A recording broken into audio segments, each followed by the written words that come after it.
It was years ago. I remember now when I was a baby. You took me from the street to your house. We used to play together.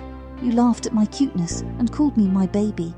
I quickly became an indispensable friend. Every time I did something bad, you wagged your finger and scoffed. How do you do that? But right after that, your anger would vanish and you would lay me on the floor and caress my tummy.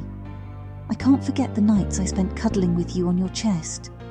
Maybe you didn't realise it, but I would secretly listen to your dreams and reveries and come to the conclusion that you couldn't be happier.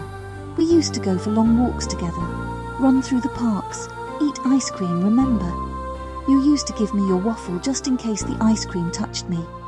And while I waited at home for you to return from work, I would turn my back on the warm sun and take a quiet, deep sleep. As time went on, you spent more time at your job and looked for a wife in your spare time. I waited patiently for you as always and comforted you in your disappointments and pain. I never judged your wrong choices every time I greeted you with great joy, and you finally fell in love with someone and got married. However, your wife was not very dog-friendly. Nevertheless, I welcomed her with joy and showed her my love. I was happy because you were happy. Then came the human baby. I shared the excitement of the newborn right along with you. His rosy, soft skin and baby scent thrilled and amazed me. I wanted to be a mother for him too. Unfortunately, for some reasons, both your wife and you decided that I would harm him, so you always locked me in a separate room. However, the more I was deprived of love, the more love I grew for him.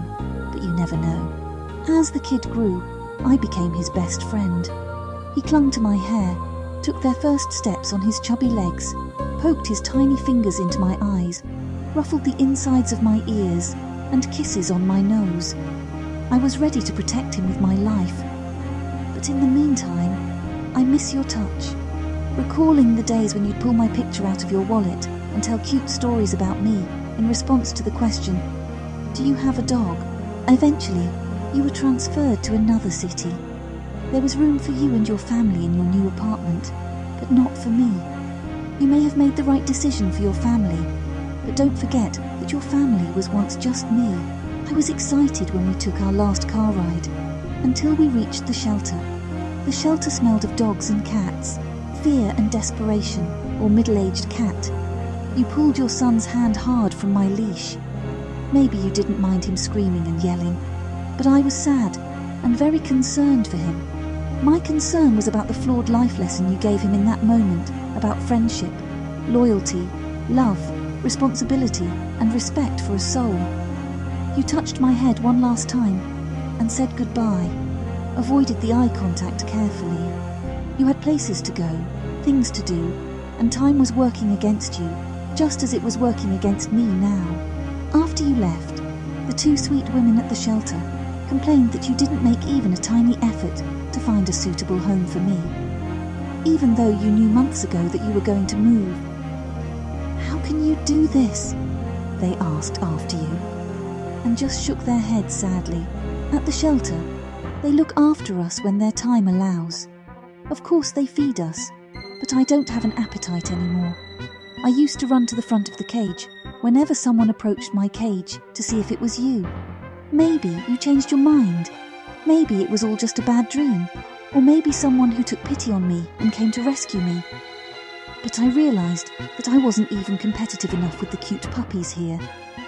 That's how I give in to my fate and retreated to my corner for waiting for my destiny. And death. I heard his footsteps first.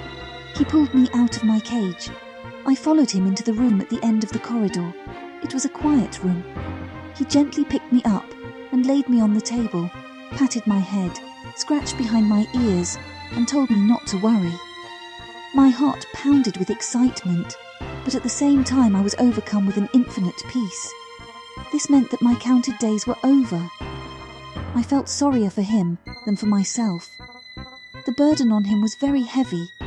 It was crushing him, and I was aware of his situation because I understood your every mood during our time together.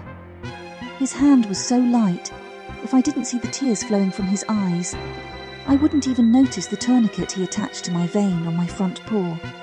Just Like how I comforted you years ago, I lightly licked his hand. He gently pushed the tip of the needle into my vein. At first, I felt a slight pain. Then the ice-cold liquid began to circulate in my veins. My head and eyes became heavy, and I whispered for the last time, "How can you do this?" as I looked into his compassionate eyes. "You don't know how sorry I am," he replied, maybe because he understood my language. He hugged me and began to tell me that he was sending me to a much more peaceful and beautiful place. A place where I would never again be neglected, suffer, or have to protect myself. It was a place of love and light, more beautiful than this miserable world. With my last breath, I wagged my tail one last time and tried to explain that I hadn't meant it when I said, "How can you do this?" "I don't mean you, my friend, but I mean my master. I have loved him more than my life. I will always remember, and I will wait forever for him to understand that. My last wish is that everyone in his life shows him the same loyalty as I do."